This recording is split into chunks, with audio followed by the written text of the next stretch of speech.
Hàn Bảo Câu có ý bắt gà trộm chó nhưng cái kết mất nguyên bao gạo. Ông ta bị chảo của Mai Siêu Phong cào cho rách cả mặt, hoảng hồn té nhào xuống đất. May mà Mai Siêu Phong đã chết nên kịch độc trên thủ chảo không còn, nếu không thì mình đã đăng thiên với chảo này rồi. Nghe thấy huynh đệ ăn đòn, Kha Trấn Ác liền vung trượng vụn đập loạn xạ. Hừ, ta không tin Lục Quái chúng ta đấu không lại một người đã chết. Lão già mù húng liều lao vào nhưng sơ hở sau lưng lập tức bị Hoàng lão ta nhìn ra. Ông ta nhanh chóng điều khiển Mai Siêu Phong bổ chảo tấn công. Kha Trấn Ác nào kịp né tránh, chỉ biết chờ chết. Cũng may cho ông ta Nam Hy Nhân lại một lần nữa ra tay tương cứu đồng đội kịp thời. Cây trúc từ trong tay Nam Hy Nhân phóng ra chắn ngang chảo này đã cứu cho Kha Trấn Ác một mạng. Cây trúc thế mạng cho Kha Trấn Ác lập tức bị chảo của Mai Siêu Phong bóp nát tan tành. Mới chỉ giao đấu xương xương mấy chiêu mà Lục Quái đã rơi vào hiểm cảnh. Nếu Hoàng Dược Sư không cố ý để đồ đệ trả thù thì Lục Quái chắc đã thăng thiên hết thảy từ sớm rồi. Thấy đám người Lục Quái chơi nhây như đỉa làm Hoàng Dược Sư bực mình không chịu nổi. Ái đồ của ta đã chết, ấy vậy mà các ngươi vẫn cố ép người, tất cả mau chết đi cho ta. Bên trong mật thất Quách Tĩnh khi nghe tiếng hét đầy sát khí của Hoàng lão tà thì giật mình lo lắng vô cùng. Là các vị sư phụ sao? Nếu họ cứ cố đấu với Hoàng đảo chủ thì họ ắt sẽ toang mất. Vì quá lo lắng cho 6 vị sư phụ, Quách Tĩnh bất chấp nguy hiểm của bản thân quyết định bế hội ngưng tức. Anh ta vận hành nội lực lên cánh tay, vừa thấy Quách Tĩnh có hành động rồ dại, Hoàng Dung vội vã lên tiếng cản lại, nhưng có những chuyện cô ta không phải cứ muốn là được chiều. Lục sư phụ đối với ta ân trọng như núi, ta há lại khoanh tay đứng nhìn họ chết thảm sao? Vừa nói mắt của Quách Tĩnh vừa đỏ lừ lên như nhập ma, một tiếng nổ to tướng vang lên từ góc nhà làm cả đám người đang đánh nhau chí chóe cũng phải giật mình dừng tay. Bức tường sụp xuống để lộ 2 thanh niên đang ngồi thù lù phía sau bức tường, thoáng nhìn thấy Quách Tĩnh và Hoàng Dung, đám người đang đằng đằng sát khí lập tức chiến ý tiêu tan đi hết.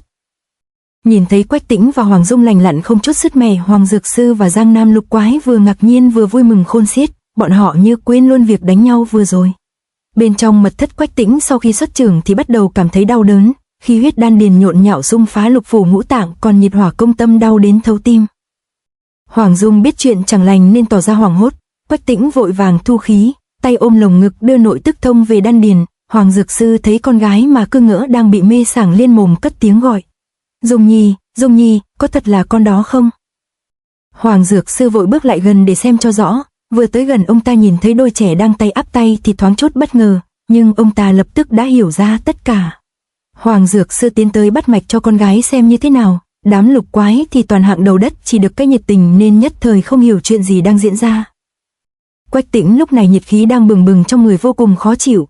Hoàng Dược Sư nhìn vào thần khí của anh ta thì biết ngay cớ sự. Ông ta tiến lại rồi đặt tay lên người của Quách Tĩnh truyền nội lực sang tương trợ, tay còn lại Hoàng Dược Sư điểm lên các yếu huyệt quan trọng.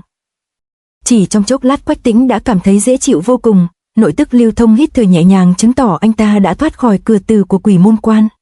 Được bậc tôn sư tương trợ, việc hành công trị thương của Quách Tĩnh đã công thành danh toại. Quách Tĩnh và Hoàng Dung vui mừng lắm luôn. Anh ta bước ra khỏi mật đạo hành lễ với cảm tạ Hoàng Dược Sư ngay. Vãn bối tạ ơn Hoàng đảo chủ ra tay cứu mạng. Hành lễ với bố vợ hụt xong, Quách Tĩnh cũng quay sang khấu kiến Lục vị sư phụ. Sau khi kể lể sự tình từ trước đến nay, Quách Tĩnh liền hỏi chuyện các sư phụ. Các vị sư phụ sao lại lang thang mà tới chỗ này? Nghe Quách Tĩnh hỏi vậy, Chu Thông liền lên tiếng giải thích. Bọn ta tới đảo Đào Hoa thì không có thấy ai, chỉ thấy con tiểu hồng mã đang chạy loạn trong rừng nên đã dắt nó trở về đất liền. Chẳng biết ông ứng bà hành kiểu gì mà cả đám lại đi ngang qua cái Ngưu Gia thôn này. Bên này cha con Hoàng Dược Sư sau thủ tục trùng phùng thì Hoàng Dung bắt đầu kể chuyện. Cô ta mồm miệng liến thoáng thuật lại những chuyện đã qua nhưng không quên thêm mắm muối bột nêm cho thêm phần thú vị. Lục Quái vốn nhiều chuyện cũng hiếu kỳ vây lấy nghe ngóng. Nghe chuyện quá cuốn nên nhoằng cái hơn nửa canh giờ đã trôi qua. Thông qua những lời của Hoàng Dung, đám người đã rõ được mọi chuyện. Những cái đầu củ chuối của Lục Quái dù không muốn cũng đã hiểu chuyện. Thật không ngờ Dung Nhi lại làm bang chủ cái bang. Nước đi này của Tất huynh quả nhiên làm cho người ta không thể ngờ được. Chẳng có nhẽ ông ta cũng muốn cải danh thành Bắc Tả sao? Ha ha. Hôm nay thì mọi chuyện đã rõ mồn một rồi, con không cần phải giải thích chi nữa ha. Ta phải đi giết đám tứ ác tặc Âu Dương Phong, Linh Chí Hòa Thượng, Cầu Thiên Nhẫn, Dương Khang. Dung Nhi con có muốn cùng ta đi xem náo nhiệt không? Sau khi nghe chuyện của Hoàng Dung, Hoàng lão tả cay cú chuyện bị Linh Chí lừa phỉnh hại mình khóc lóc hết cả nước mắt. Còn Cầu Thiên Nhẫn vu oan mình giết Chu Bá Thông hại ông ta phải đánh nhau với Toàn Chân Thất Tử. Hoàng Dung thấy cha đã vui vẻ trở lại thì liền thổi lỗ tai của ông ta. Cha thôi gây khó dễ và bỏ qua cho mấy vị sư phụ này đi ha. Hừ, ta còn phải đi tìm Tây Độc chứ đâu có rảnh. Hoàng Dược Sư sau một loạt biến cố thì giờ đây xử trí tình huống cũng có đôi chút ôn hòa hơn. Nhược Hoa và Trần Huyền Phong sinh tình là vì ta hỉ nộ vô thường, cớ sự cũng từ đó mà bỏ trốn khỏi đảo Đào Hoa, dẫn tới sai lầm lớn. Nếu ta vẫn cố chấp không nhận tiểu tử này thì e rằng Hoàng Dung cũng sẽ rơi vào con đường của Nhược Hoa. Liếc nhìn bộ mặt hỉ nộ của Quách Tĩnh rồi Hoàng Dược Sư cũng đành lên tiếng. Tĩnh Nhi, con cũng đi cùng cho vui nhé. Nghe Hoàng lão tà nói vậy thì Hoàng Dung và Quách Tĩnh vui mừng lắm luôn. Thông qua âm vực thân thiết này Hoàng Dung biết cha mình đã chấp nhận Quách Tĩnh nên cực vui sướng luôn. Thấy con bò đội nón mặt mũi cứ nghệt ra Hoàng Dung đành phải lên tiếng giải thích cho y. Ngốc ơi, cha đã nhận huynh làm con rể rồi mà còn không biết sao. Quách Tĩnh nghe Hoàng Dung nói vậy thì liền vui mừng ra mặt, nhưng dòm lại thấy mặt của Kha Trấn Ác tối thui thì anh ta hiểu chuyện này lại càng tạp, nụ cười vui sướng liền tắt ngay trên môi. Bên này Hoàng Dung quay sang rủ rê Hoàng Dược Sư đột nhập cung cấm. Cha, chúng ta phải vào Hoàng cung đón sư phụ ra trước. Tĩnh Nhi, con bái Cửu Chỉ Thần cái làm sư phụ, lại còn được Đào Hoa đảo chủ nhận làm con rể thì chúng ta rất vui, nhưng chuyện Mông Cổ Đại Hãn. Kha Trấn Ác nhắc nhở lấp lửng đến chuyện Thành Cát Tư Hãn đã phong cho mình làm kim đao phò mã thì Quách Tĩnh cảm thấy khó xử vô cùng. Đáng lúc đám người lời qua tiếng lại thì Cô Mốc từ bên ngoài sân vừa chạy vừa la làng tìm Hoàng Dung.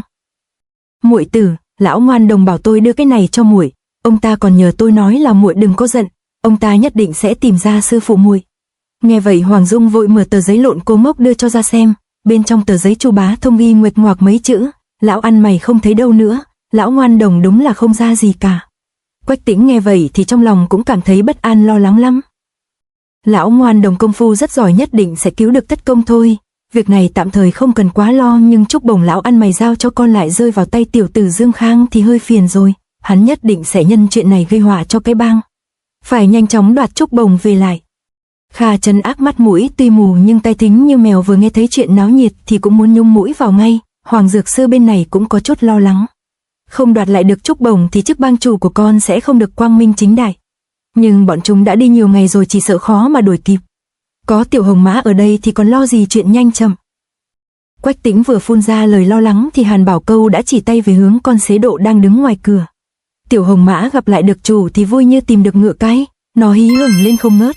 Cô Mốc thấy con ngựa có thân hình oai vệ thì cũng bu vào sờ mó tùm lum.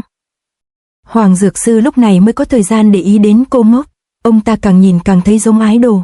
Ông ta tiến lại bình tĩnh hỏi han Cô Mốc. Con họ Khúc có phải không? Con không biết, đã gọi là Cô Mốc mà Hoàng lão tả cứ 5 lần 7 lượt hỏi tên với tuổi. Kết quả lần nào cũng như nhau. Thấy cha quan tâm đến cô ta, Hoàng Dung liền kéo ông ta đi vào trong mật thất xem xét. Đồ đạc trong cái dương xấu xấu bẩn bẩn này chắc cha đoán không ra đâu.